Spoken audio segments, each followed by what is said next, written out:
Sí, profe, sí, sí lo escucho. Muchas gracias, Fátima.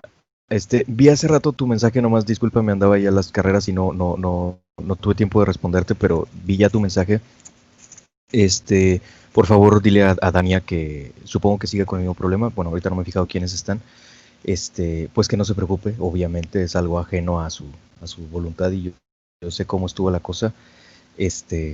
Tengo aquí medio inundada también mi recámara, fregada con periódicos hasta por todos lados.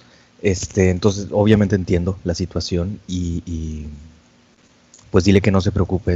Lamento que haya tenido que gastar datos por ahí para vaya relacionado con la actividad. Pero entiendo la situación. Entonces, pues vemos la manera de resolverlo. Como tú comentabas, tú u otra persona del equipo pues pueden comentar o repartirse la parte, digamos, que le tocaba a ella. Eh, Vaya, vemos la manera de resolverlo. Gracias, Fátima, por el mensaje. Las y los demás tienen algún asunto, alguna duda, qué sé yo, que quieran que comentemos antes de iniciar con la clase.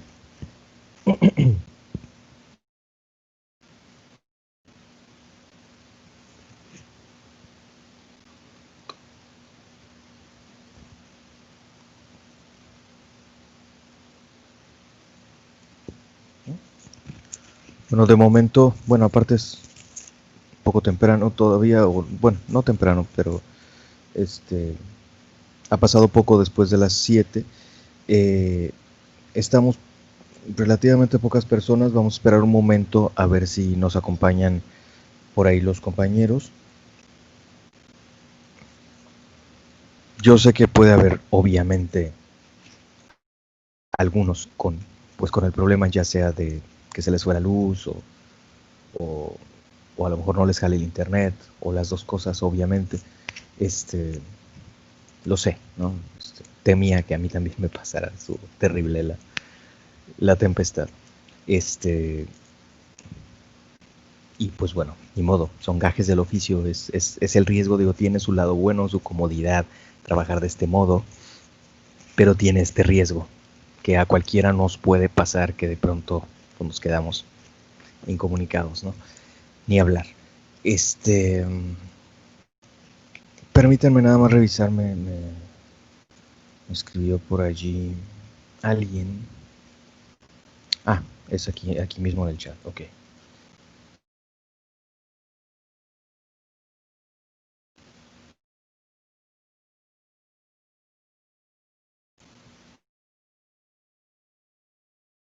Buenos días, Elías, y buenos días a todas y todos.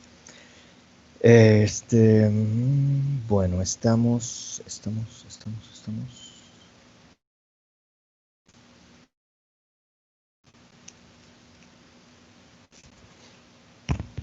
Estamos de momento 17 personas. Vamos a esperar un momentito a ver si nos acompañan quienes nos puedan acompañar.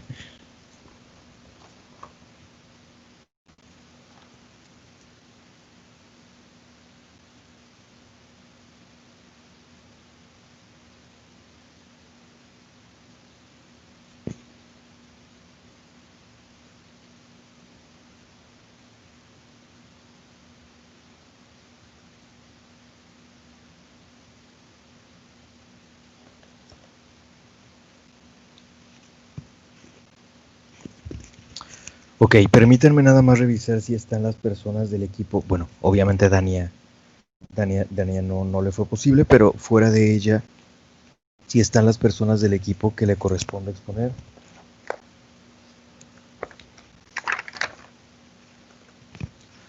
Son Carlos Colunga, aquí está. Berenice, aquí está. Ay, se me cerró.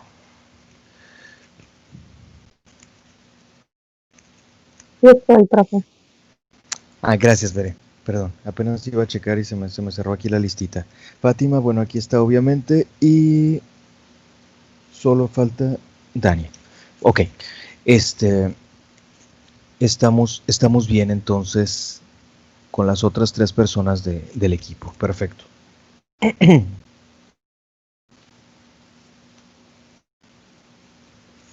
Sí tienen micrófono todos, bueno, Fátima obviamente sí, y Berenice, Bere también, Carlos, sí tiene micrófono. Sí, ¿se me escucha? Ah, sí, un poquito bajo, pero sí, digo, igual nomás acercarte más o algo, pero sí se escucha. Gracias, Carlos. Ok, gracias.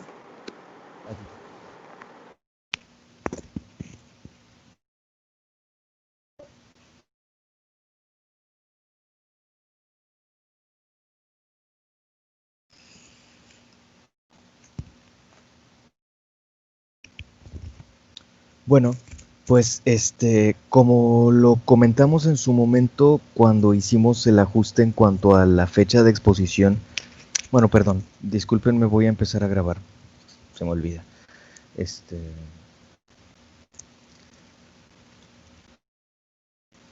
Bien, muy buenos días a todas y todos de este curso de Historia Medieval. Vamos a dar inicio a la clase de hoy.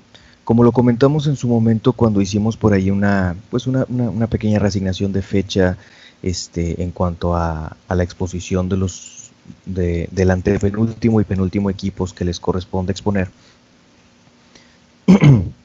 decíamos que el tema de hoy, que es un segundo abordaje en torno al mundo medio oriental, al Imperio Romano de Oriente y al mundo musulmán, que obviamente al final pues confluyen, chocan así drásticamente, ¿no? Uno se come al otro, una potencia musulmana, la que es la última, de hecho, gran potencia musulmana que duró hasta el siglo XX, el Imperio Turco Otomano, pues desapareció al Imperio Romano de Oriente, al Imperio Bizantino, y el acontecimiento, porque, bueno, dicen algunos teóricos de la historia, como Braudel y demás, que la historia tiene elementos estructurales, que la historia tiene coyunturas de periodos medianos, etcétera, pero a final de cuentas, la historia se hace de acontecimientos, a final de cuentas, acontecimientos que cambian día a día, ¿no? Y la bronca es que a veces pues estamos inmersos en un mar de acontecimientos y ni siquiera somos plenamente conscientes de eso, como muchos dicen, pues actualmente estamos siendo testigos de no testigos, protagonistas, ojalá fuéramos dado testigos, protagonistas de un acontecimiento histórico o un microproceso histórico. Bueno, esperemos que sea micro. Quiero decir que no tome varios años o más, como es este asunto. Eh, y a lo mejor al principio pues como que nos costaba trabajo o nos sigue costando trabajo asimilar en lo que estamos, ¿no? En fin, lo que quiero decir es que hoy 29 de mayo de 2020, se cumplen 567 años de la, de la caída final, de la caída definitiva de la ciudad de Constantinopla, actual Estambul, Turquía, que era el último enclave del Imperio Romano de Oriente. Al final solo le quedó la capital al Imperio Romano de Oriente, frente a los turcos otomanos. Y en torno a ello, en parte, no es nada más eso de lo que hablaremos, pero en torno a ello, en parte, digamos que la cereza del pastel es el punto final donde confluyen ambas historias, la del mundo musulmán y la del mundo romano de Oriente, pues lo estaremos comentando, bueno, lo estarán comentando los compañeros más adelantito, ¿no? Ok, sin más preámbulo, les cedo la palabra al equipo. Si gustan, Fátima, Bere, Carlos, compartir ustedes, bueno, alguno de ustedes pantalla y los escuchamos, ¿sí? Sí, perfecto. Yo voy a compartir la pantalla. Perfecto, gracias. No sé si ve mi pantalla. Sí, ya está, Fátima, perfecto. Gracias. Ok. Bueno, vamos a hablar de Bizancio e Islam, la parte 2. Como dijo el profe, hoy se cumplen 567 años de la caída de Constantinopla. Y antes de eso vamos a ver los antecedentes o qué pasaba alrededor de lo que era Constantinopla. Primeramente tenemos a la consolidación del imperio, perdón. Los primeros emperadores masónicos acabaron con las peligrosas caídas sucesorias, las usurpaciones y los asesinatos, reafirmando el prestigio de la dignidad imperial. Ellos lo que buscaban era pues tener obviamente su propio poder, no querían el de otras personas. Y un personaje importante aquí fue León VI, quien tuvo 3 matrimonios, pero ninguno tuvo descendencia, por lo cual tuvo uno con su favorita, que era Zoe Carbonopsina, y con él tuvo un hijo que fue Constantino. Dentro de esto de esta dinastía del emperador masónico, ejerció el poder como emperador Augusto, Autocrator y Basileus. Heredó de los antiguos emperadores romanos y los despotas orientales, jefe indiscutible de la Iglesia de Oriente. Y la vida del emperador era oculta e inaccesible, estaba regulada según un minucioso protocolo extraído de las tradiciones orientales y de la misma literatura cristiana.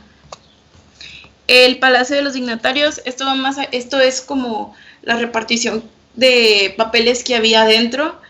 Bien tenemos 19 grados que eran César, nobilismo, César medio raro, Curopalata, Prodero, Magister, y era más. Incluso las mujeres tenían uno que eran las llamadas patricias. El ascenso de la carrera administrativa era cuidadosamente regulado por las costumbres y alterado solamente por las rivalidades entre las grandes familias. E incluso aquí hay se le toma como a los más fieles, que eran los cholas, que tenían su guarnición en el mismo palacio. Y el emperador trataba de gobernar al margen de máquina administrativa, por así decirlo, y confiaba sus proyectos a colaboradores íntimos, que eran los místicos o el jefe de servicio de la cámara. La administración de los temas, o semas, no sé cómo se pronuncie, es lo que ahorita, o bueno, también incluso antiguamente se le conocía como provincias, que se conoce más en Turquía, que es la provincia de Edirne, la provincia de no sé, pero son las provincias. Y fueron sustituidos, o sea, de ser provincias fueron temas y eran circunscripciones militares. Quedó fijada por las predicciones introducidas por los macedonios. Y bueno, había algunos temas que Constantino VII describía, que eran 7 en el oriente, que estaban desde Sibiria hasta una ciudad griega que era Frigia y Samos de Egeo, y había 12 en Occidente. Y cada uno de estos temas estaba confiado a un estratega, el cual estaba por encima de la autoridad de los oficiales imperiales. En algunas regiones también varios temas quedaron concentrados bajo la autoridad de poderosos gobernantes militares. Y el duque de Tesalónica, residente en Bari, y los duques de Dyrrhachium y de Bulgaria eran los que estaban a cargo de los temas. Y ahorita vamos a ver por qué Bari se hizo una potencia.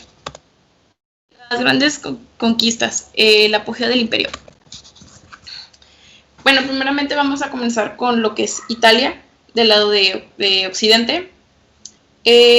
Con el emperador Basilio I, Italia escapó casi por completo de lo que era la expansión bizantina. Pues obviamente una cosa es el Imperio Romano de Oriente y otra es el Occidente. Los dos príncipes lombardos, Benevento y Salerno, respaldados por su Gastaldí, situados en las plazas fuertes de las montañas. En el 876, el gobernador bizantino de Otranto se apoderó de Bari. Las flotas griegas conquistaron las islas Lipario, ocuparon Terfalú y Siracusa, no sé.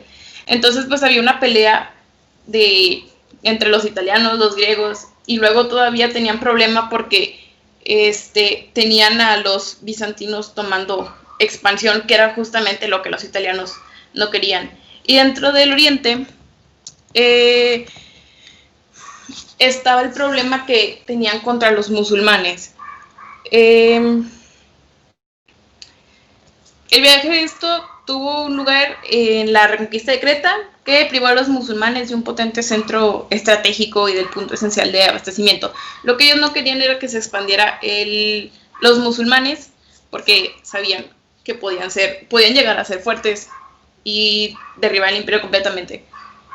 Pero también hay un problema, porque los cristianos de Oriente no concibieron la guerra como lo concebían los de Occidente con la Guerra Santa.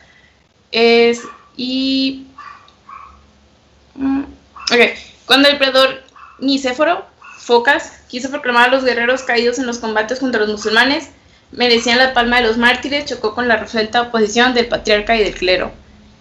El conflicto religioso no provocó reacciones violentas en el pueblo y tuvo una poca influencia.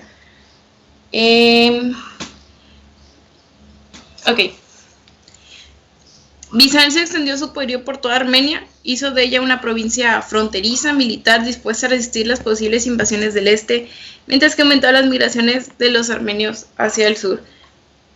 Eso quiere decir que ya estaban, Bizancio ya estaba preparándose en caso de que tuvieran acompañantes que fueran a atacarlos directamente, a ellos, porque eran el objetivo de muchas dinastías o de muchos imperios, porque tenían lo que era Bizancio, Constantinopla, porque era el centro del mundo. En cuanto a la reconquista de Grecia, fue una reconquista militar y religiosa que fue de progresos del reinado de León VI. Bizancio siguió evangelizando a los eslavos o a las tribus griegas que permanecían fieles al paganismo helénico. Y durante la misma época se desarrolló también una nueva colonización de tierra, debido a que por una parte los numerosos refugiados expulsados de Sicilia o de Oriente, por otra las importantes transferencias de población provistas y controladas en los propios emperadores. Aquí el papel importante que jugó Bizancio fue, como lo mencioné, fue la evangelización de estos, porque era convertirlos a su religión, que dejaran lo de ellos, y de hecho así fue como empezó a crecer todavía más Bizancio, ya no solamente en territorio, sino que tenían de su lado espiritualmente. La exterminación de los búlgaros. Los emperadores rechazaron repetidamente a los rusos, incluso junto a las mismas murallas de Constantinopla. Pero más tarde conseguirían establecer una alianza con ellos, firmada en 967 por Nicéforo II y Sviatoslav. La conquista del Imperio Búlgaro resultó una ardua empresa. Esta conquista presidió todas las iniciativas de diplomacia bizantina. En el 894, para protestar contra el cierre de los almacenes y depósitos bizantinos en los puertos búlgaros Mar Negro y su traslado de Tesalónica.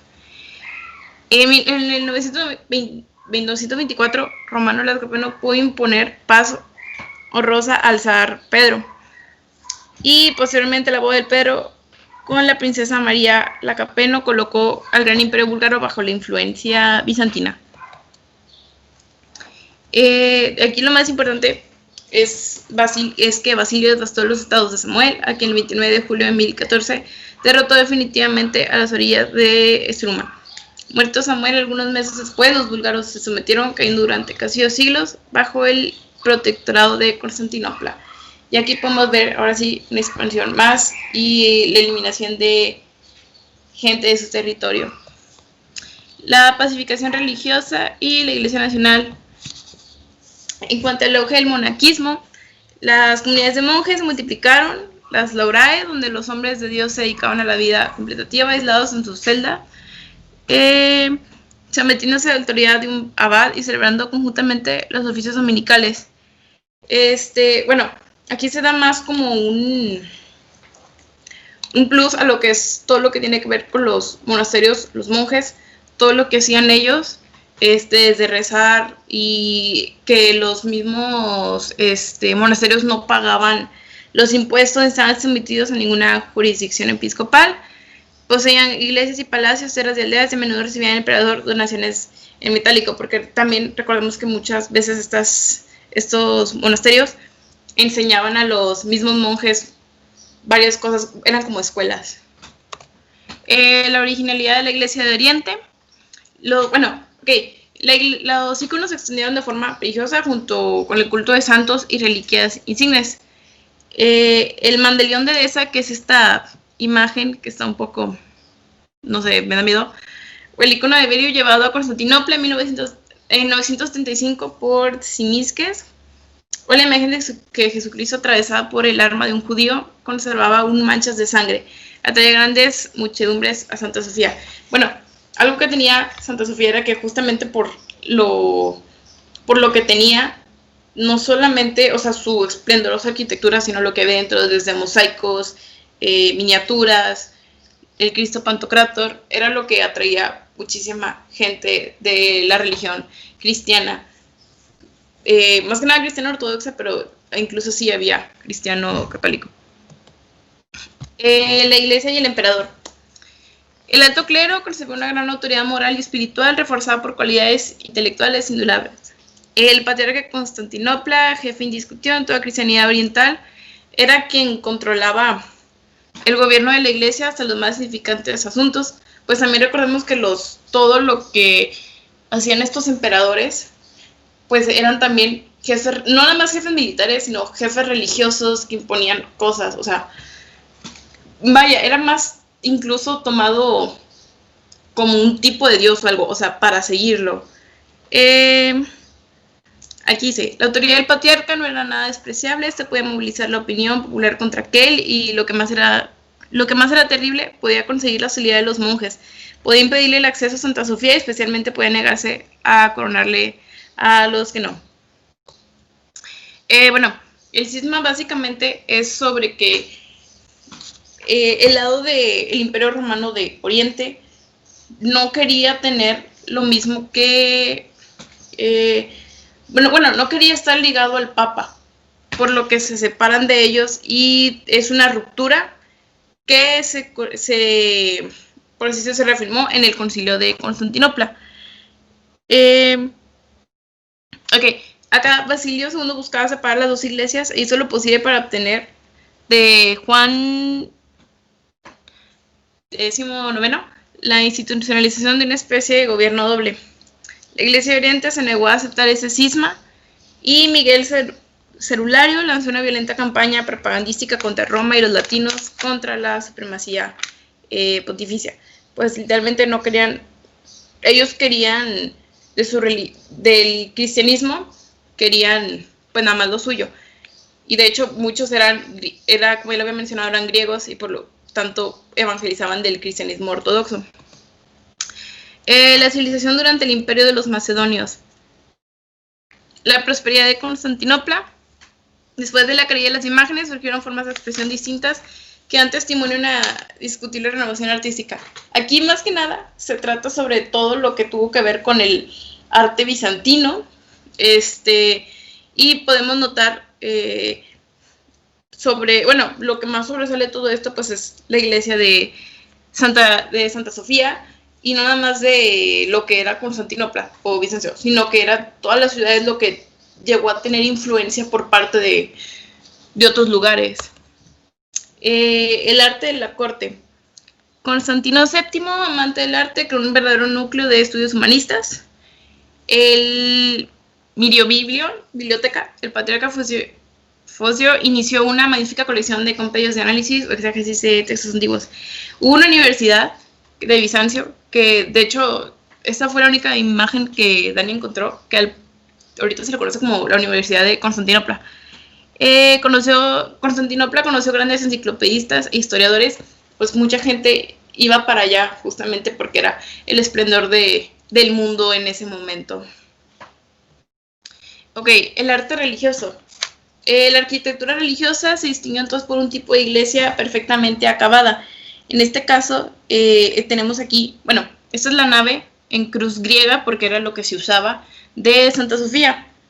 Y Santa Sofía era sobresaliente sobre todo por sus arcos en forma de pechinas y las otras 4 cúpulas que tiene a sus lados. Lo que más se usaba en ese tiempo era el ladrillo. Sí se podía usar otros materiales, pero por lo general era el material más utilizado por los mismos bizantinos. En cuanto al arte religioso, bueno, esto es un chorro de cosas, pero dentro de esto está lo que es las artes figurativas, que prevalecía el relieve ornamental, la figura humana pervive en sarcófagos, dípticos consulares, trípticos de temática religiosa, tablillas de marfil que celebran la toma de poder de cónsules. Las iglesias más ricas, bien es el de Santa Sofía y no recuerdo cuáles otros, pero solamente ese tipo de iglesias sobresalientes eran los que tenían mosaicos.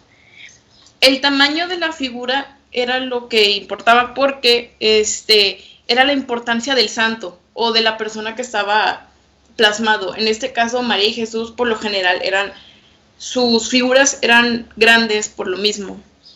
Estaba la iconografía de santos, la Virgen y escenas del calendario litúrgico y ilustraciones miniadas que eran pues ilustraciones chiquitas que por lo general se ve más que nada en libros y así.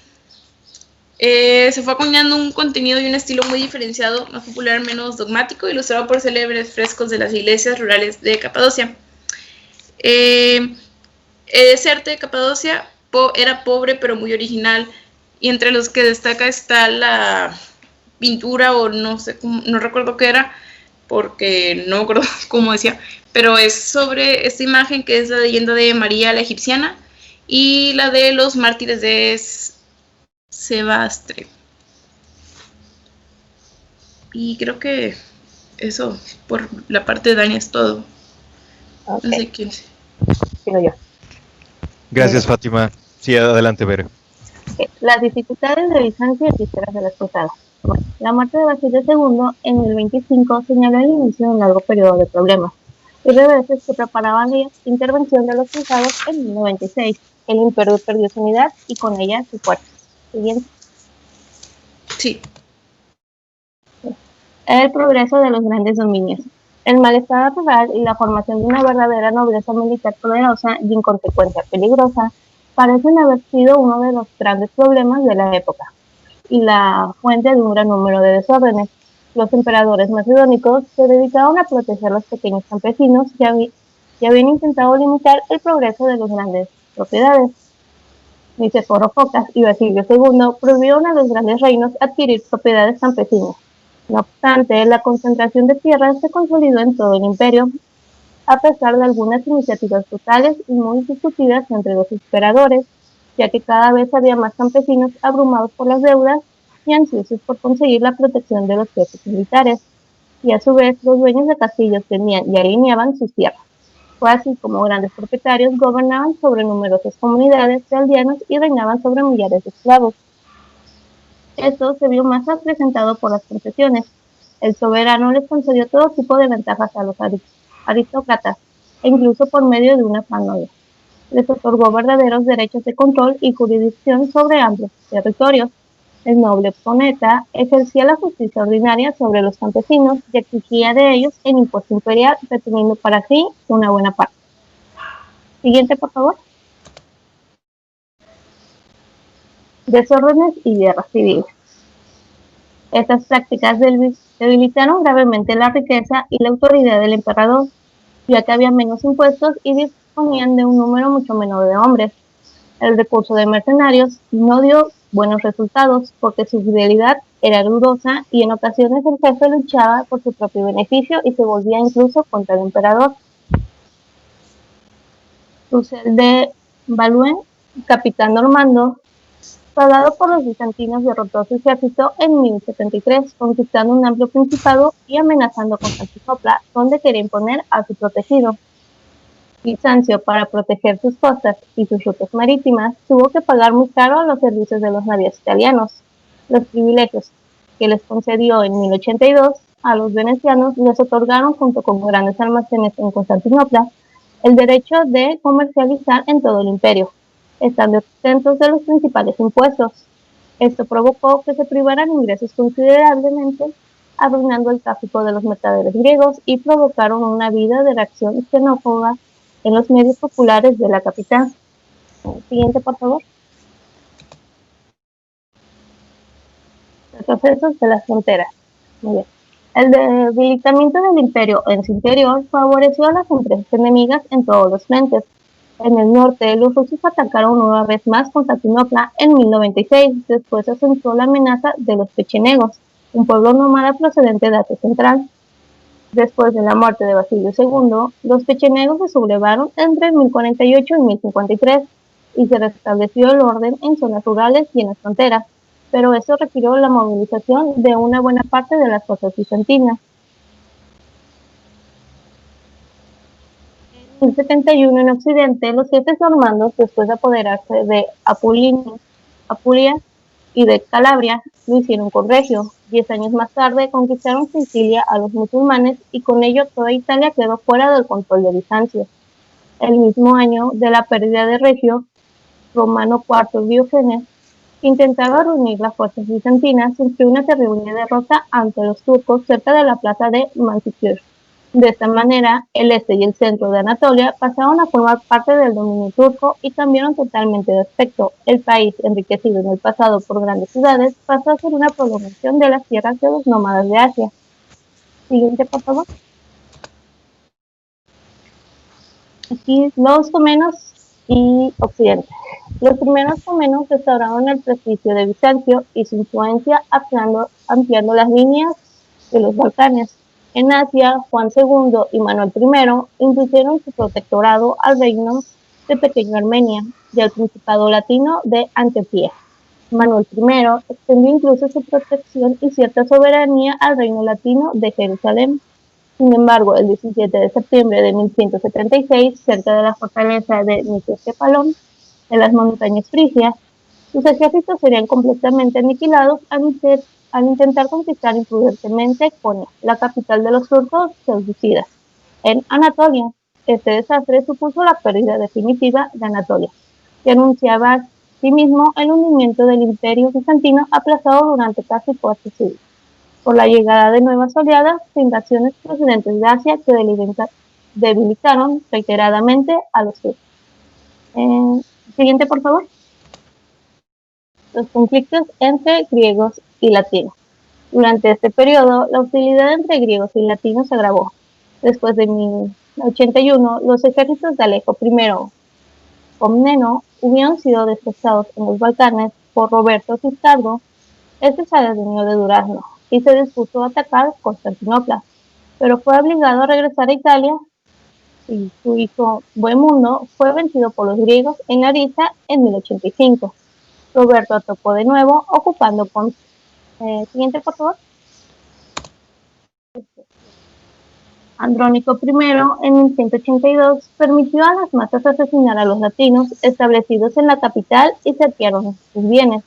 Sin embargo, la lucha que emprendió contra la gran nobleza militar era desesperada, y al conocerse el saqueo de Tesalónica por los soldados de Guillermo II de Sicilia y la llegada de los ejércitos húngaros a Sofía, la cólera de las masas se volvió contra él. Después de asesinado, Isaac II Ángel fue proclamado emperador y fue el primero de una nueva dinastía. El autor aquí nos señala que la cruzada de 1024 se puede comprender si consideramos el estado de las relaciones entre Bizancio y Occidente. Desde su inicio, una parte de los cruzados quería tomar Constantinopla, ya sea por el resentimiento, por codicia o por el extraño botín. Pero el ensañamiento con que los latinos saquearon y mataron la conquistada ciudad expresa claramente el odio que enfrentaban a los hombres de ambos mundos. Siguiente, por favor. Bueno, los estados bizantinos entre 1004 y 1206. Bueno, los estados secundarios, tenemos los estados latinos, solo conservaron Constantinopla hasta 1261 y estos fueron incapaces de extender sus dominios.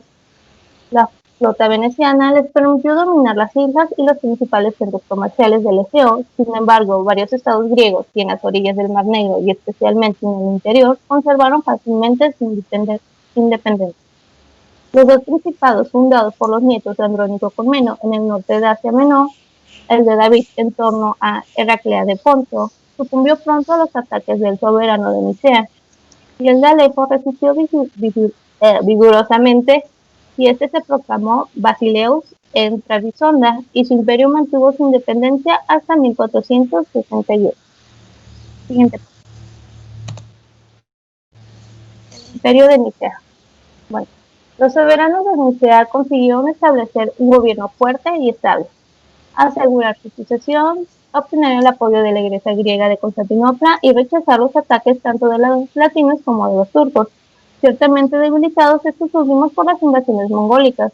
En Asia, este imperio griego no concedió a los latinos más que una delgada franja litoral a lo largo del mar de Marmota. Desde el reinado del primer emperador Teodoro I Lascaris, Nicea, incrucijada de derrotas comerciales, experimentó un intenso auge democrático y un florecimiento general. Fue considerada una ciudad refugio, ya que acogió a los sacerdotes y burócratas que abandonaron Constantinopla en 1204. Teodoro, ayudado por un millar de mercenarios francos, consiguió un triunfo sobre el sultán turco Iconio, que murió en batalla. Después instaló un gran número de acritas, campesinos guerreros, en las fronteras para evitar las invasiones turcas. En 1206, la muerte de Enrique, emperador de Constantinopla, descartó definitivamente la amenaza de los latinos. El segundo Baselius de Nicea, Juan III, reforzó la autoridad del Estado contra la nobleza, llegando a confiscar algunas de sus tierras, y trató de acrecentar la actividad de las ciudades y las riquezas de los burgueses. Intervino de forma decisiva en Europa, donde se vinculó estrechamente con el emperador Federico II, que le prometió la reconstrucción de Constantinopla, y envió tropas griegas a Italia para apoyar a la campaña contra los búlgaros, debilitados y divididos después de la muerte del zar Iván Asen en 1241, y se apoderó de las provincias de Tracia y Macedonia.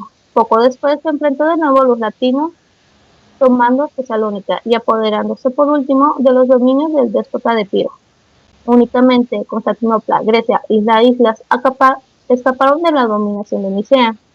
Juan III, escrito entonces tal entusiasmo que las multitudes le atribuyeron todo tipo de milagros y le rindieron un homenaje verdadero de culto, dándole el nombre de San Juan el Misericordioso. Bueno, los reinados de los sucesores de Juan III fueron muy breves. El ambicioso oficial Miguel Paleólogo se apoderó del poder y en las batallas de Pelagonia de Macedonia triunfó frente a una fuerte coalición formada por el déspota de Piro, el príncipe latino de Acaya y el rey de Sicilia, Pelagonia, enunciaban ya el asalto final contra Constantinopla, preparado en el acuerdo de Nymphaeum, que en marzo de 1261 concedía a los genoveses importantes privilegios de apoyo de su flota. Para el 25 de julio del mismo año, tropas griegas entraron en Constantinopla sin combatir, mientras que Balduino II, el último emperador latino, huía de la ciudad. Poco después, Miguel VIII se hacía coronar emperador de Santa Sofía. Siguiente, por favor. La descomposición del imperio y la caída de Bizancio. La dinastía de los Paleólogos reguló durante 2 siglos el destino del imperio. Para muchos historiadores, este no fue más que un largo periodo de decadencia marcada por las guerras civiles, problemas de todo tipo y grandes fracasos. Un camino que llevaba inevitablemente al hundimiento final de 1453. Siguiente, por favor. Los disturbios y las divisiones. Pese a la enérgica política de ciertos emperadores, como la de Andrógeno III, encaminada a reconstruir las ciudades destruidas, fortificadas y asegurar su seguridad y autoridad en todo el territorio de su jurisdicción, el imperio sufrió graves desórdenes. Se explican las dificultades económicas y financieras de la época, así como los conflictos religiosos y sociales. La herejía religiosa se apoyaba casi siempre en las reivindicaciones sociales o las provocaba. Además, se agravaba por el deseo popular de mantener el particularismo oriental frente a Roma. Los emperadores intentaron varias veces establecer la unión de las iglesias de Constantinopla y Roma, con el fin de obtener el apoyo del Papa y de sus aliados contra los príncipes latinos. Esta unión se llevó a cabo bajo el reinado de Miguel VIII, en el Concilio de León de 1274, en donde el enviado de Bizancio admitió la supremacía pontificia. Pero esta política continuaba después de la organización de una cruzada cristiana contra los turcos. Solo despertó un débil entusiasmo. En cambio, chocó con la feroz oposición de los rigoristas ortodoxos natos, conocidos con el nombre de celotas. Los celotas, monjes de su mayoría, tuvieron una gran audiencia entre las multitudes. El malestar social se agravó cuando los mercaderes extranjeros, venecianos y pisanos, absorbieron con minas a sus propios mercados del Mar Negro y el rico comercio de Asia. En la misma Constantinopla dominaban el negocio del almacenamiento y el tránsito de mercancías. Las ciudades se empobrecieron y perdieron sus lejanos mercados y sus industrias empezaron a declinar. Según los testimonios de viajeros, entre 1410 y 1440, los monumentos de la capital se transformaron en un montón de ruinas y la hierba crecía en las calles. Por otra parte, la pérdida de los ingresos que antiguamente aportaban las aduanas debía compensarse con importantes sobrecargos fiscales. Además, a pesar de la oposición de los emperadores, los grandes propietarios extendieron sus dominios y no solamente en Anatolia, sino también en Grecia, donde los arcontes sometieron a los pequeños campesinos a una condición miserable. Como consecuencia, estallaron en todo el país protestas espontáneas y duras guerras sociales. Entre ellas cabe destacar la de Tesalónica, en la que el Partido Popular de Celotas, que agruparon a los campesinos, artesanos, marineros, obreros y burgueses, aniquilaron a la nobleza y reteniendo para sí el gobierno de la ciudad. Varios conflictos enfrentaron los emperadores de estas intensas luchas, en las que frecuentemente intervenían los estados vecinos. El imperio salió extenuado, falta de recursos oficiales y de administradores, incluso en la misma Constantinopla. Los temas no representaban ya nada. Cada una de las provincias cayó a manos de príncipes más o menos autónomos. Siguiente, por favor. Bueno, este desbordamiento favoreció evidentemente a las empresas de los enemigos. Poco después de la recuperación de Constantinopla, Miguel VIII solo pudo librarse de la venganza de los latinos gracias a la sublevación de las vísperas sicilianas, que en 1272 expulsó a Carlos de Anjou de Sicilia, pero no consiguió detener ni las invasiones albanos en el sur y las islas del Adriático, ni la formación del gran estado serbio de Esteban Dušan, ni tan solo el avance de los turcos. Estos últimos, vencidos en 1402 por la brutal intervención de Tamerlán en Anatolia, lograron reconquistar su imperio. Recuperaron todas las provincias griegas en Asia y en los Balcanes. Para 1453 sitiaron Constantinopla. La ciudad cayó en sus manos el 29 de mayo de 1453. Durante el último asalto, el emperador Constantino IX fue asesinado bajo las murallas de su propia capital. Siguiente, por favor. Bueno, en la vida intelectual y artística, la originalidad de esta época radicó en una reacción nacional helénica tanto en los grandes centros intelectuales y artísticos como en la corte de los soberanos y en los grandes monasterios. En el campo de la literatura, el apogeo de la tradición de Grecia antigua se dejó sentir en el gusto por la dialéctica y la erudición de enciclopedistas que destacaban los autores como Niceforo Gregas, el autor de una historia romana. En el dominio del arte, estas tendencias se manifestaron sobre todo en los frescos de Mitra y Trebisonda, y en los mosaicos de la iglesia de la Chorra de Constantinopla, mientras que los pintores abandonaron el estilo austero y las formas dogmáticas de la época de Macedónica. Pasaron a crear personajes más variados, más humanos, más narrativos, y utilizaron un estilo más familiar, próximo al de los poemas épicos. Siguiente. Bueno, ya me toca a mí. Yo les voy a hablar sobre los fatimíes en Egipto. La siguiente, por favor, Fátima. Ok. Primero vamos a hablar sobre el renovado esplendor de Egipto. En 969 partió de Ifriqiya un numeroso ejército bereber bajo el mando de Jauhar, algo así. Esto se apoderó del delta del Nilo e impulsó el cambio de dinastía. La ocupación de Egipto fue de forma pacífica y rápido se estableció un nuevo imperio musulmán cuya autoridad se extendía desde el centro de Morgreb hasta la tierra de Siria. Los fatimíes se caracterizaron por una sorprendente prosperidad económica. La nueva capital fue fundada por Jauhar en el norte de Fustat. El Cairo fue una de las ciudades de conquistadores y una capital religiosa. Se enriqueció muy pronto con un gran número de mezquitas chiitas y la más famosa fue la de Al-Azhar. El imperio fatimí se manifestó como un imperio de mar y con una gran fortuna, con posesiones de grandes reservas forestales en las orillas meridionales del Mediterráneo. La siguiente, Fátima, por favor. Ok, el arte fatimí en Egipto. El arte estuvo influenciado por los monumentos egipcios de la época de Ibn Tulun. Otros elementos procedían de las tradiciones cristianas del Bizancio o de las iglesias de coptas del delta. En el Cairo, los palacios de los príncipes, así como las mezquitas de Al-Azhar y Al-Hakim, muestran claramente estas aportaciones orientales, ligeras decoraciones geométricas y abstractas. La siguiente, por favor. Ok, vamos a hablar sobre conflictos religiosos y políticos. El actor principal va a ser el califa Hakim. En el ámbito político manifestaba un extraordinario celo por el chiismo. Fundó en el Cairo la gran universidad chiita de la mezquita Al-Azhar. Exigía un estricto respeto a la moral. Él fue quien prescribió a las mujeres llevar el rostro descubierto, usar alhajas, ir a los baños y por último les negó el derecho de salir a la calle. Se prohibió los juegos de azar y los retos.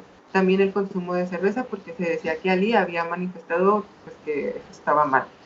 En el ámbito religioso, en el 1020 mandó a incendiar Fustat, la ciudad comercial, y dirigió contra los cristianos las persecuciones de todo tipo. En 1009 ordenó la destrucción de las iglesias de Jerusalén. Hakim llegó a proclamarse Dios. Esta nueva doctrina tuvo un gran éxito entre ciertas tribus del norte de Siria que habían mantenido las tradiciones antiguas paganas. La siguiente, por favor. Esto dio grandes consecuencias y una de las más grandes fue la predicación de un ismaelita de origen iranio, Hassan, en Egipto. En 1904 huyó a Siria y fundó una poderosa secta llamada Los Asesinos. Hassan y sus sucesores reinaron siempre en un principado oculto porque estaban entre las montañas. A sus sucesores les llamaban como que los grandes señores de las montañas o algo así. La siguiente, por favor. Bueno, ahora vamos a hablar de los turcos seljúcidas o selyúcidas. La reacción del Islam. La intervención de los turcos selyúcidas fue un intento de restablecer la unidad política y religiosa del Islam, de conseguir el triunfo de la ortodoxia sunita. Hacia 1020 se formó una poderosa confederación de tribus de los turcos de Asia Central, llamadas selyúcidas, quienes se lanzaron al asalto de las ciudades y reinos de Asia en nombre de la Guerra Santa. En 1040 se instalaron en Nispau, derrotaron los ejércitos del soberano Ghaznavi, impusieron su protectorado al califa Bagdad, y consiguieron una victoria sobre el emperador bizantino romano Diógeno en Manzikert en 1070. La que sigue, por favor. La que sigue, perdón. Ok, ahora vamos a hablar sobre la renovación que estos turcos selyúcidas trajeron consigo, hay dos ámbitos, obviamente en el político y en el religioso. En lo político, el califa de Bagdad conservaba todavía su autoridad moral y religiosa, pero pasó a depender a un jefe turco, que este jefe turco sería el sultán. Los sultanes turcos concedieron importantes encomiendas a los altos mandos del ejército. Grandes vasallos militares pasaron a dominar a algunas de las provincias.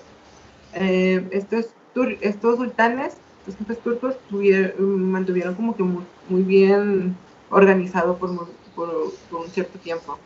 En el ámbito religioso, dirigieron a la Guerra Santa contra los cristianos y se dedicaron a la reconquista espiritual.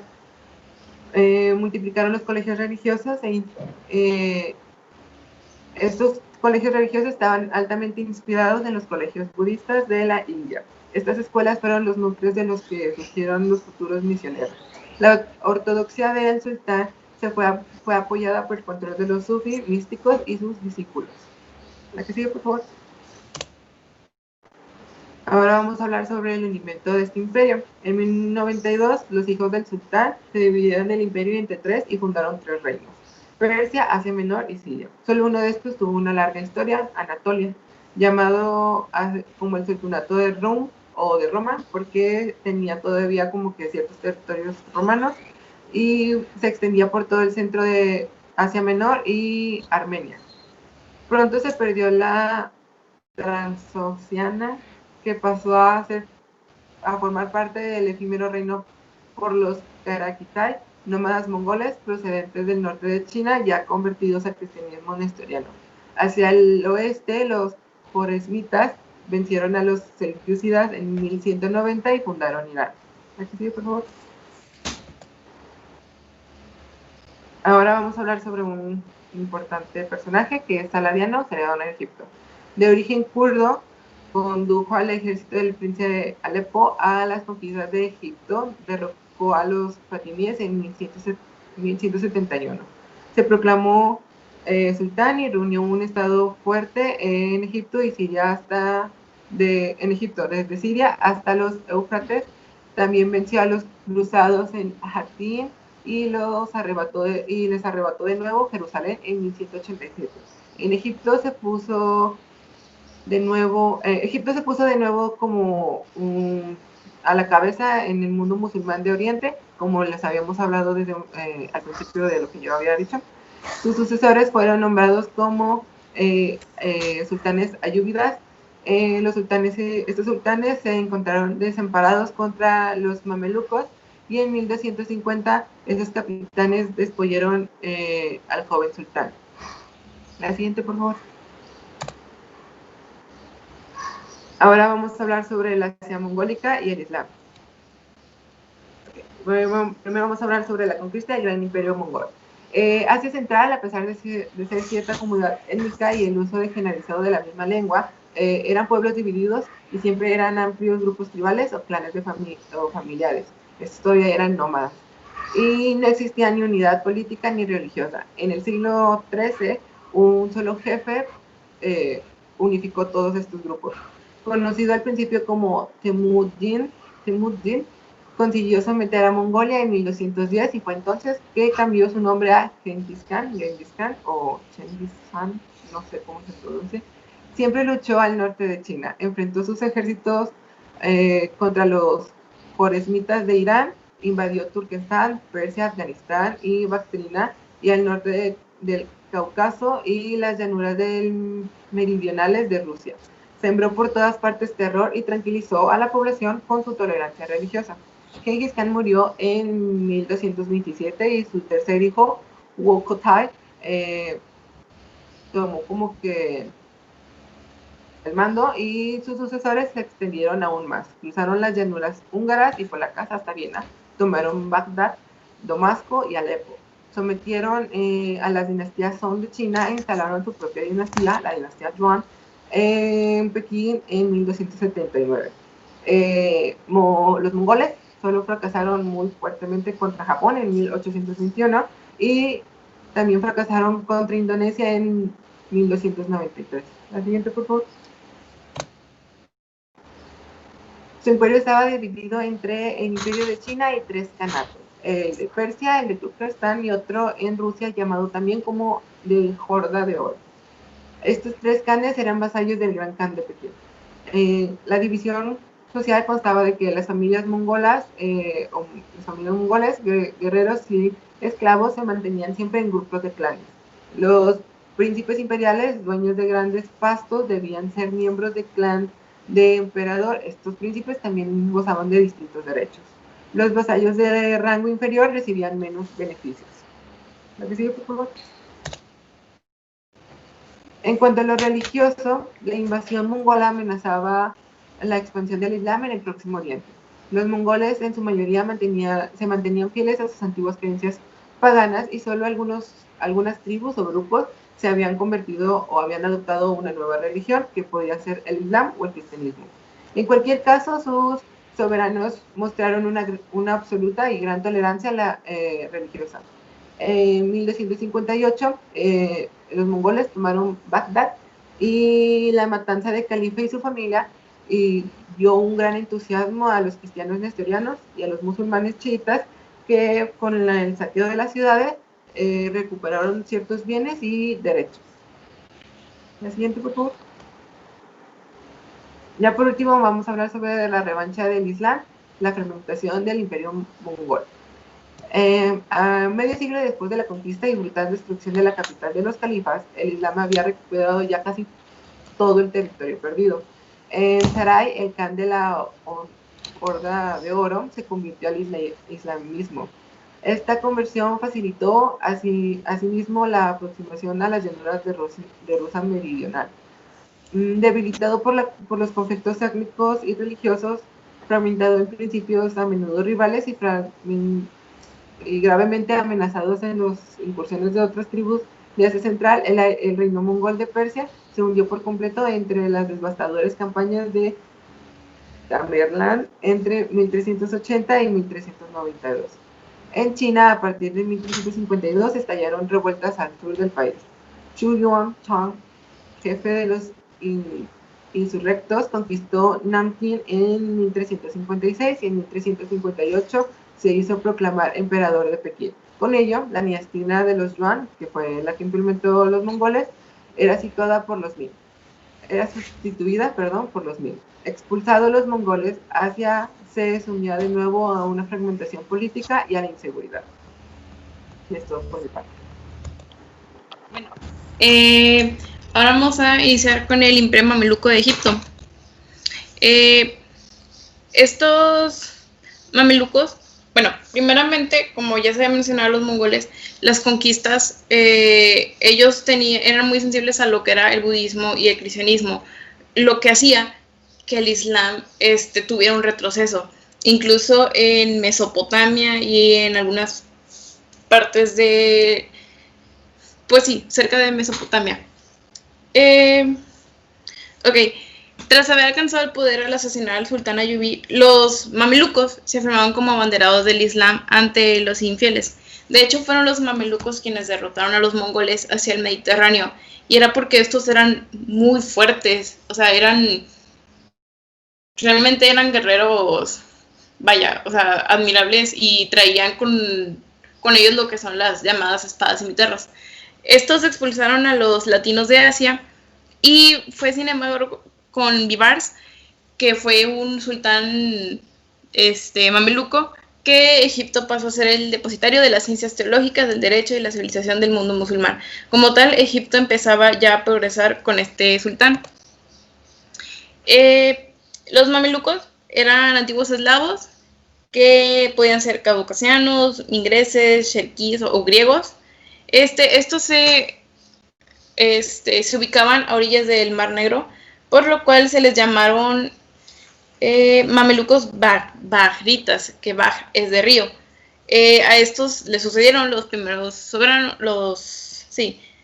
a estos sucedieron los sultanes burajitas, que eran de origen caucasiano, y los mamelucos formaban una verdadera casta estrictamente jerarquizada, ya que el sultán era el primero de sus generales. Estos se vieron influenciados por los turcos, y su instalación de sociedad militar era muy parecida a lo de feudos y tierras. De hecho, estaba leyendo que los mamelucos tenían algo muy similar a los cruzados, que eran de Occidente. O sea, se dieron cuenta que eran muy, muy similares en una batalla. En la vida económica, prosperidad y decadencia de Egipto. Egipto, con los mamelucos bahritas, tuvo una prosperidad, ya que se abrieron a los cristianos y judíos, que eran quienes administraban varios tipos de cosas, porque recordemos que los judíos incluso se encargaban del dinero. Algo muy sobresaliente de esto fue la construcción de madrasas, que eran, pues por así decirlo, o sea, para hacerles una referencia, era como mezquitas, o bueno, lo que está aquí, pero en estas podían ser celdas de estudio o podían ser hospitales. De hecho, hay una película que hace ver a la madrasa muy, muy padre. Bueno, la arquitectura, pues obviamente anteriormente se ha hablado de los fatimíes, es tomada de estos y de monumentos persas.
Gobernador.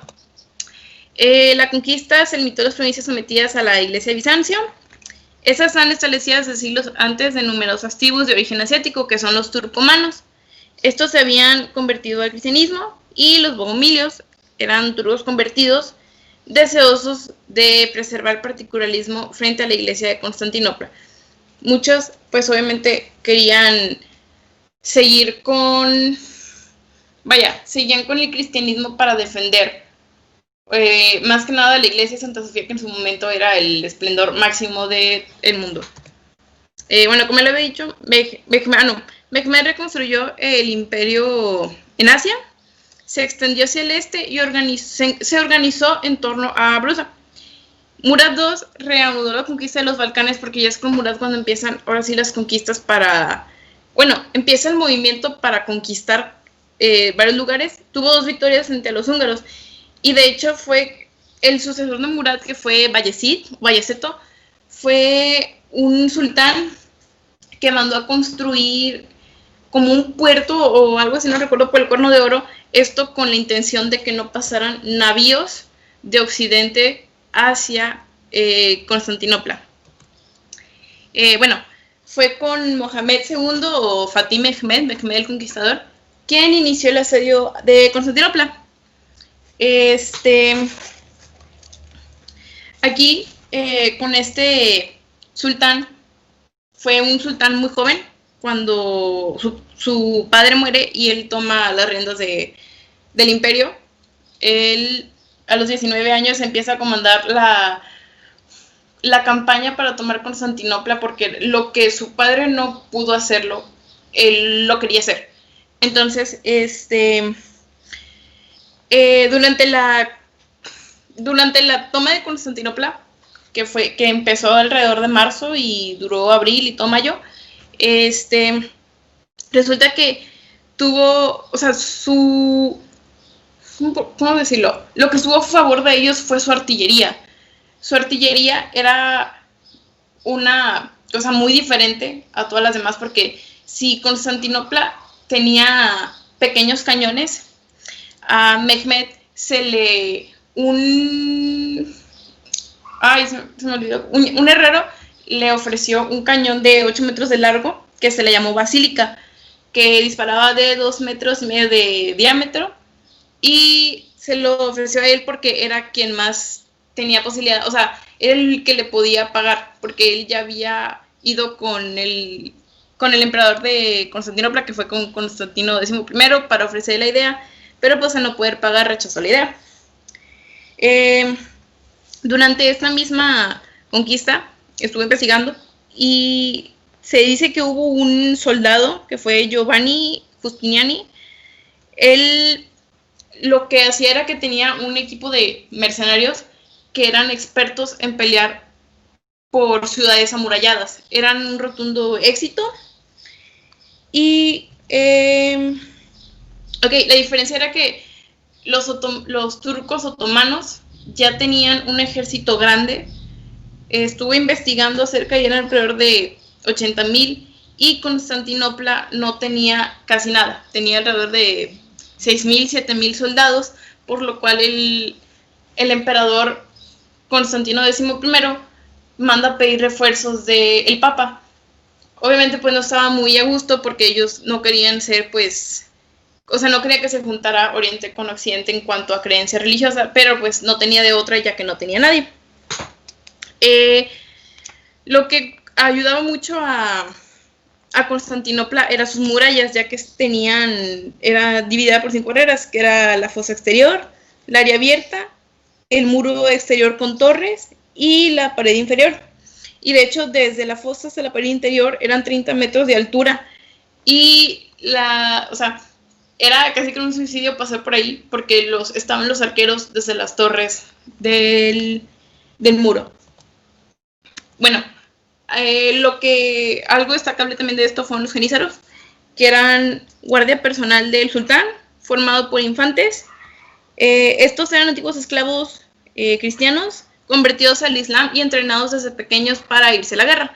Estos eran pagados, reclutados y mantenidos por el soberano, y estuvieron siempre dirigidos por los derviches, que son en la orden de los Bektashi. Ellos tuvieron una estricta organización administrativa, y en los primeros tiempos los turcos de Anatolia seguían siendo un pueblo nómada y seminómada que se agrupaban en clanes o tribus. Y los Gazi, que podría decirse que eran los turcos otomanos, sufrieron la influencia de los sufíes orientales y se convirtieron los nómadas turcos a la religión musulmana, porque ya empezó a haber un choque ahí de turcos con los otomanos. Los jefes predicaban doctrinas comunitarias, defendían las instituciones públicas e igualitarias. Bueno, esta cadena es la que estaba en el Cuerno de Oro. Era una cadena de hierro fundido de 800 metros que estaba amarrada estaba colgada desde Constantinopla hasta la Torre de Gálata. O bueno, no la Torre de Gálata, sino a lo que era Gálata. Ahorita hay un mapa.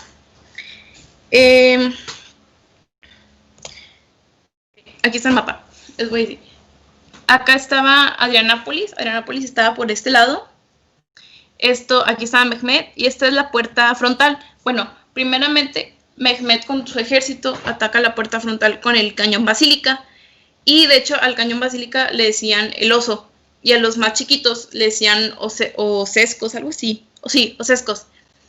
Pero luego Mehmed, al ver que no está teniendo el éxito que quería, al ser un sultán muy inteligente, tenía sus navíos de este lado. Ya había atacado una vez por aquí y pues fracasó, por lo cual sus navíos se fueron por atrás de Gálata.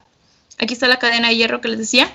Se fue por atrás de Gálata y llegan de este lado, por lo cual ya tienen ventaja a su favor, porque ya no solamente tienen que, o sea, los bizantinos ya no tienen solamente que cubrir acá, sino que ahora también es completamente esto y asediar los barcos de los venecianos y del Papa, porque esa era la diferencia, le temían mucho los barcos venecianos justamente por ser venecianos, porque Giovanni Giustiniani era un veneciano. Los turcos acogieron numerosos artesanos para fundir y armar grandes cañones, y bueno, este ya es como un esplendor, porque ya cuando se cae Constantinopla el 29 de mayo de 1453, los turcos comienzan su trabajo rápido y se construyen unas mezquitas, incluso también madrazas, escuelas de teología, etc. Y de hecho, bajo los otomanos, las distintas tendencias del Islam se reunifican para mejorar el servicio del sultán y de la Guerra Santa. En cuanto a la prosperidad económica, se decía que había unas caravanas sorprendentemente grandes que transportaban desde la Meca especies de la India, sedas, sederias y perlas de Persia. Dentro de esto, pues obviamente el sultán obtenía importantes ingresos de aduanas marítimas y terrestres. Anatolia siempre fue una ciudad, una provincia comercial, por lo cual tenía la mayor parte de los cargamentos genoveses, y Adrianápolis acogía mercaderes de toda Europa porque están en diferentes lados. Adrianápolis está del lado de Occidente y Anatolia está del lado de Oriente. De hecho, si pueden, el mapa de Turquía, no lo puse, una disculpa, pero, o sea, si lo ven, pueden darse cuenta. Y Brucia se convirtió en la principal encrucijada comercial de Oriente. Y pues, con nuestra parte es todo.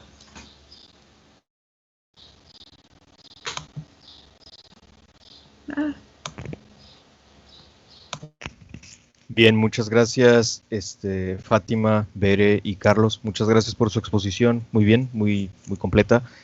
Excelente. ¿Alguna duda, algún comentario de parte de las y los demás sobre lo que nos han expuesto los compañeros del equipo?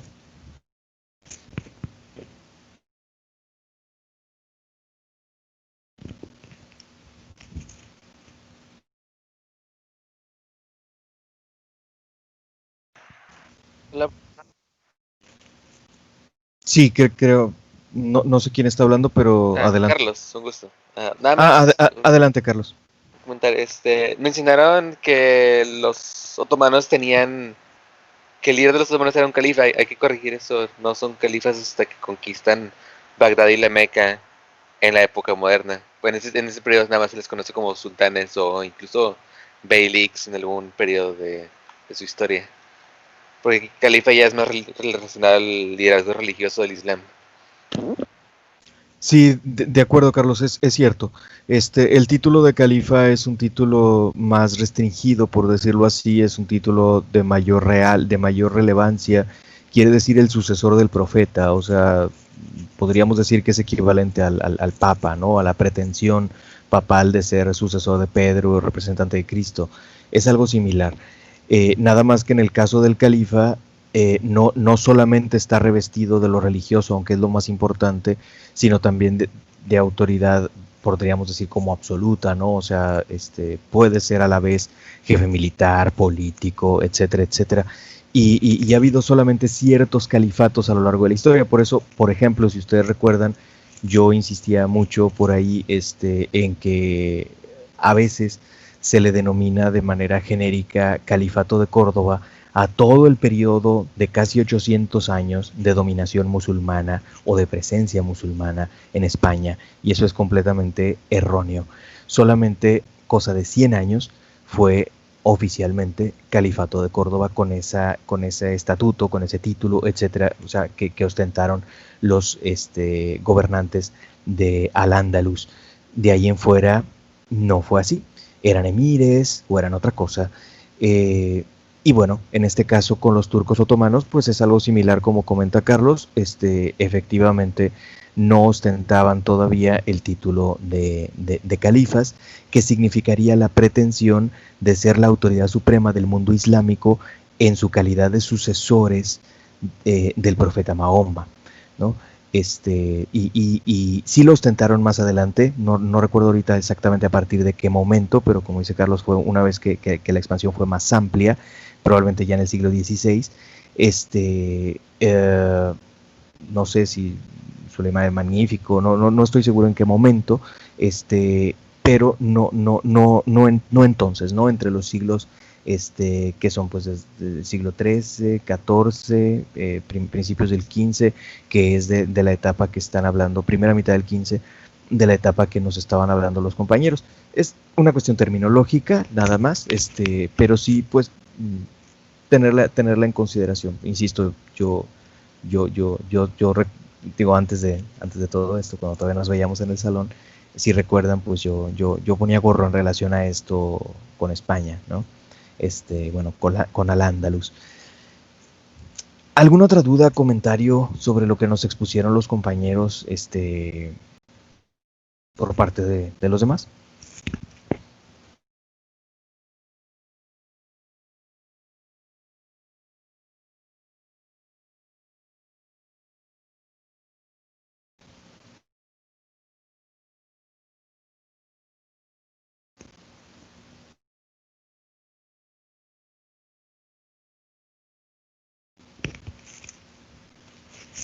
Bueno,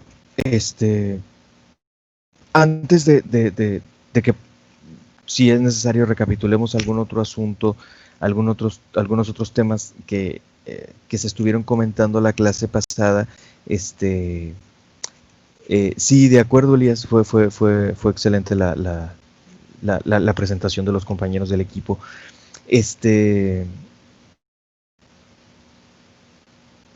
Solamente, bueno, quizá puede ser muy obvio, ¿no? Pero solamente tomar en consideración la enorme trascendencia que tuvo pues el acontecimiento que hoy conmemoramos, ¿no? Bueno, lo que estamos conmemorando nosotros, probablemente a pocos les interesa, mucho menos a los griegos, si acaso casi celebrar ¿cómo se dice? Una conmemoración, una elegía, una conmemoración luctuosa. Los griegos aborrecen a los turcos. De ahí viene, obviamente, o desde allá viene. En fin, pues destacar un poco la trascendencia de este acontecimiento. Tomemos en cuenta todo el impacto que esto tuvo posteriormente, ¿no?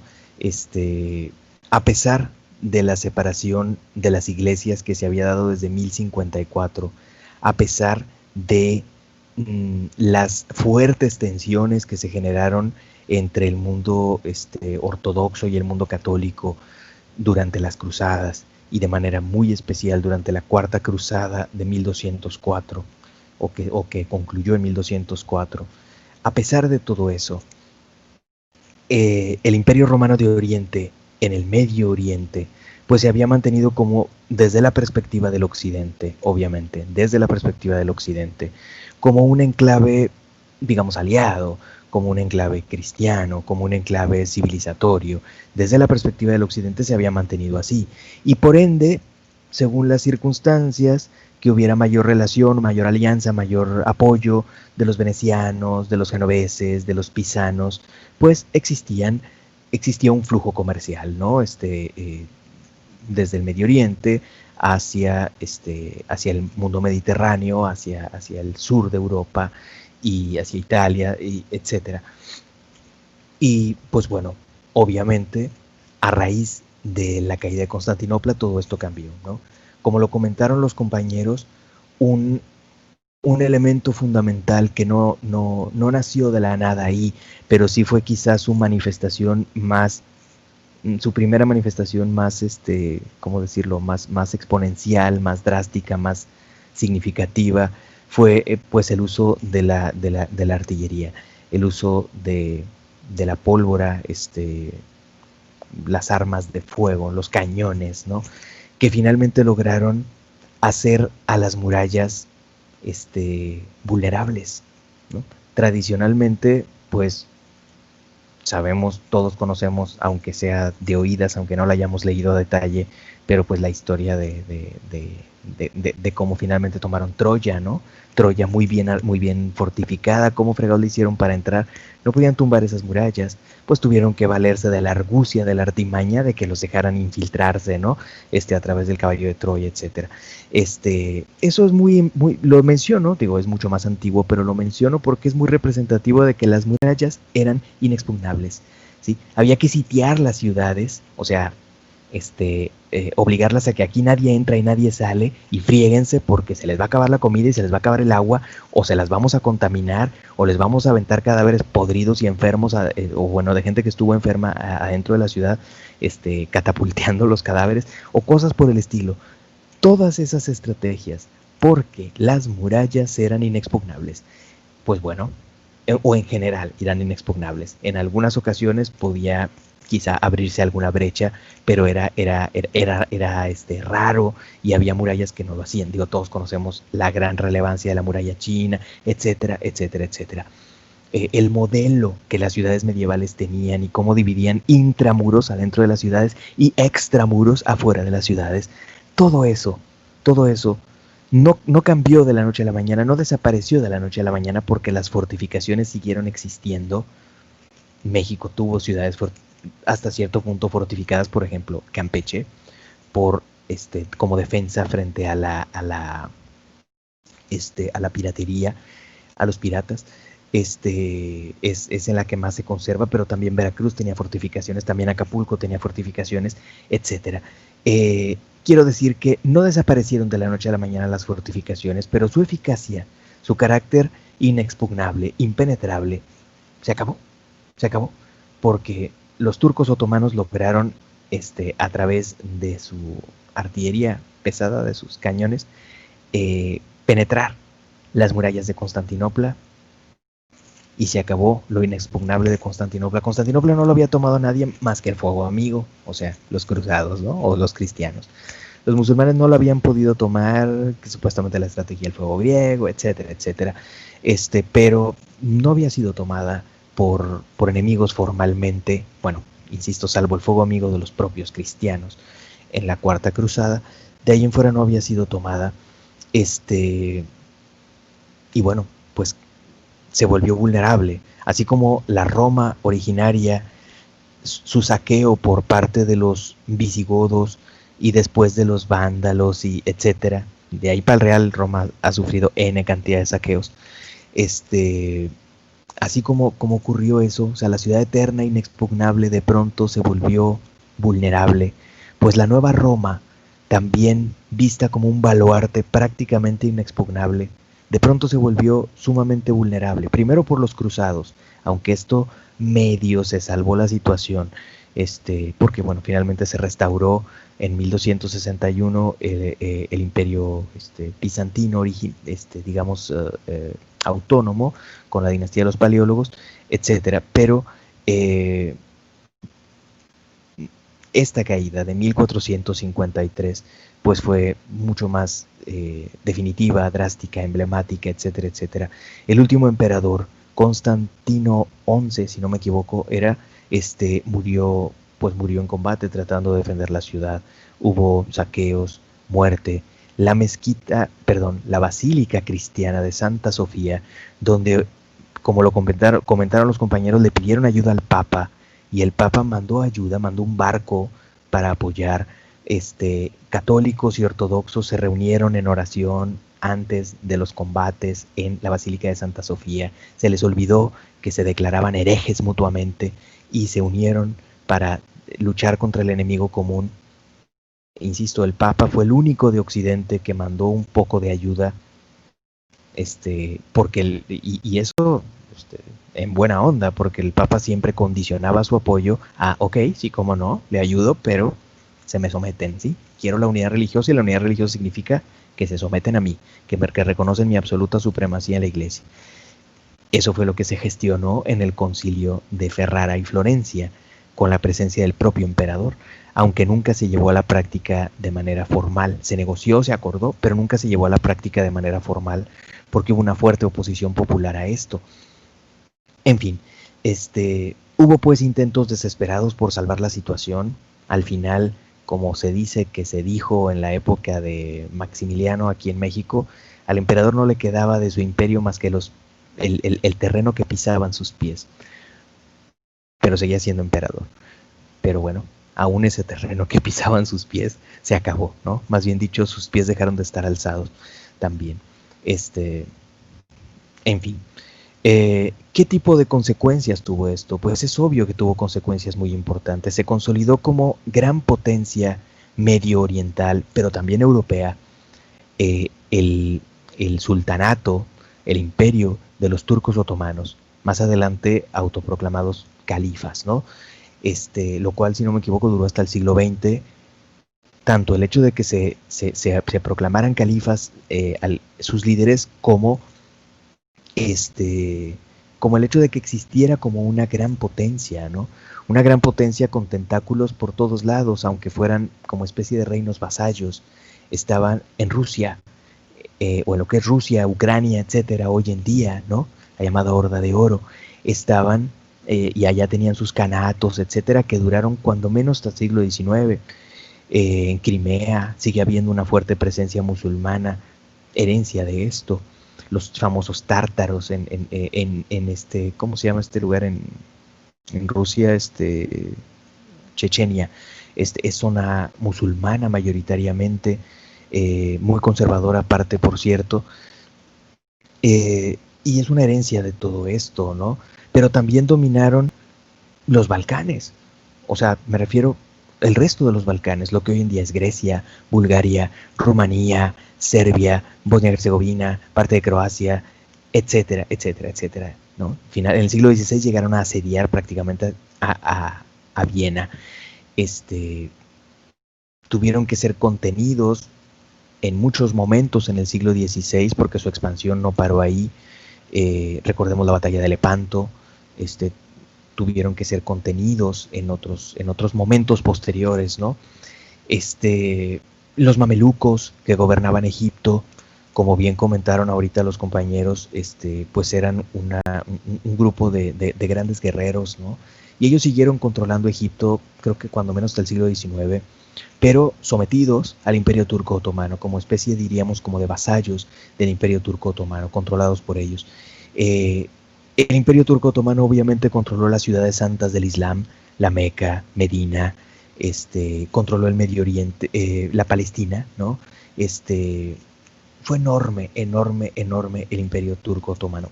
No es exagerado decir que fue la última potencia musulmana que existió, ¿no? Se enfrentaron a Rusia, se enfrentaron a otros pueblos todavía en el siglo XIX, a principios del siglo XX le entraron a la Primera Guerra Mundial, nomás que le entraron del lado del bando que finalmente perdió, los imperios centrales, aliados de Alemania, de Austria-Hungría, de Bulgaria, etc.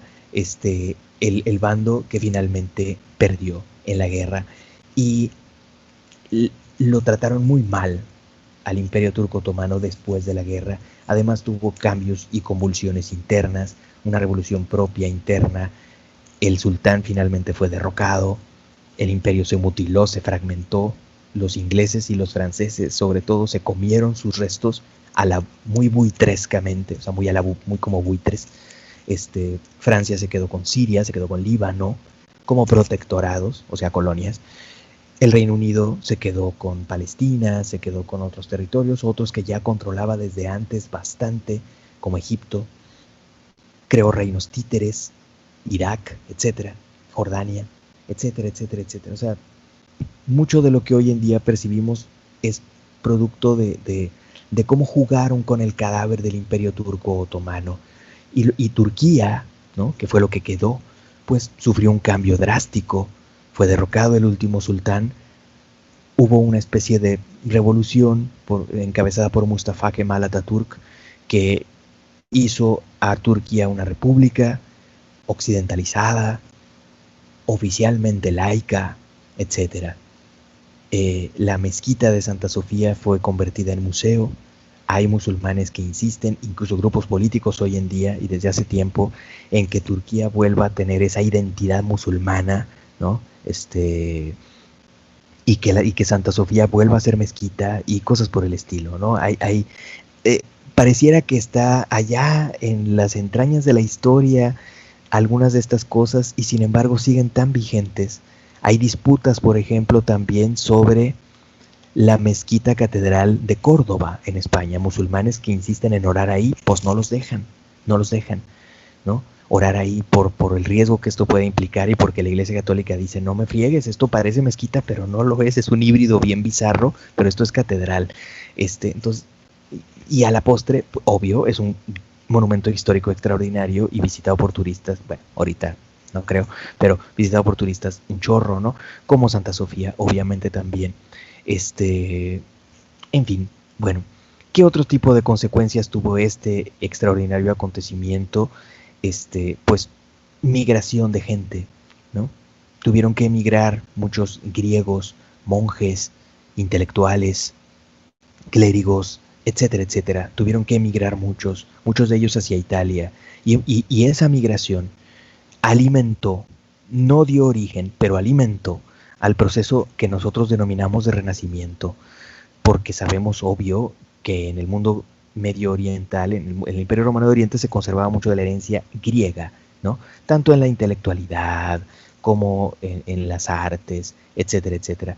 Y bueno, esto influyó, estos migrantes influyeron poderosamente sobre Italia, ¿no? Porque fue hacia donde emigraron, era lo que les quedaba más cerquita. La mayoría emigró hacia Italia. Nomás bastaba entre comillas, no es que esté ahí a la vuelta de como cruzar un charco, pero bastaba cruzar el Adriático, ¿no? El mar Adriático. Pero también tuvo otras consecuencias importantes. Por ejemplo, Rusia sumamente importante, que estaba creciendo, enfrentando precisamente los Rus de Kiev originalmente habían sido golpeados fuertemente por los mongoles.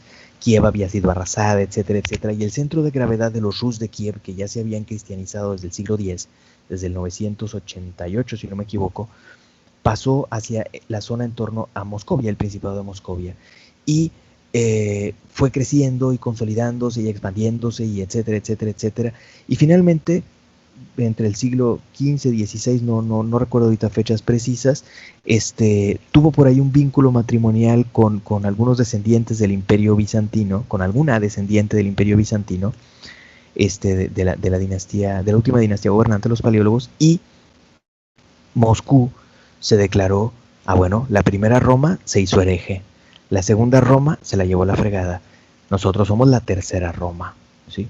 Y así se declaró pomposamente Moscú, la tercera Roma, campeona de la cristiandad. Y eso sigue siendo o pretendiendo ser hasta hoy en día, ¿sí? Hasta hoy en día. En realidad, el patriarca de Constantinopla, que sigue existiendo, no más que, digamos, bajo la tutela turca, de alguna manera, el patriarca de Constantinopla que sigue existiendo no es realmente la autoridad más importante o significativa o con mayor poder en el mundo ortodoxo, sino el patriarca de Moscú, por diferentes razones, ¿no? Pero entre ellas esta herencia histórica donde en algún punto Moscú dijo, yo soy el verdadero campeón de la cristiandad, no Roma que se hizo hereje, no Constantinopla que se la llevó el carajo, que en paz descanse, sino Moscú, ¿no?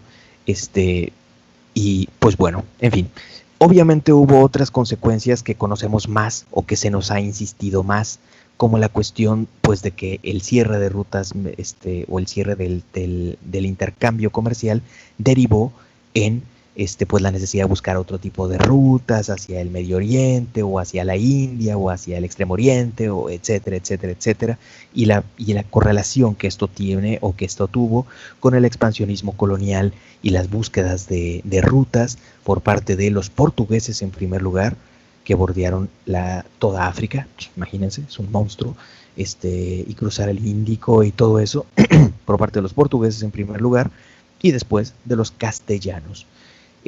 Perdóname, Carlos, creo que querías decir algo. Perdón por la interrupción, profesor. Algo que quería remarcar, y perdón si me perdí cuando lo está diciendo usted, es que debido a bueno, la conquista otomana de los imperios del antiguo imperio bizantino también es un preludio al conflicto, como se dijo, de los griegos y turcos actuales, y a muchos crímenes, por así decirlo, contra la humanidad, por el hecho de que mucha de la antigua población griega que existía en Anatolia durante el imperio bizantino se vio expulsada durante el periodo después de la Primera Guerra Mundial, y hubo muchos crímenes.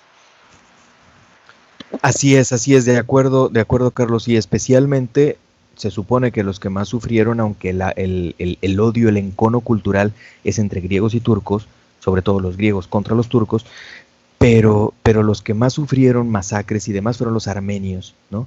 Que, bueno, no son griegos propiamente, pero sí son cristianos.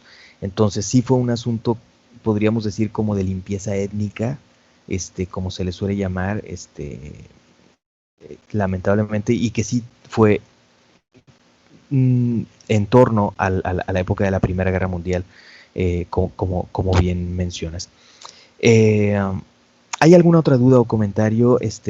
Aquí le dejaría yo por mi parte por hoy, pero no sé si tengan ustedes, ya nos quedan, si acaso, 2-3 minutos, si hay alguna duda o comentario, algo que agregar.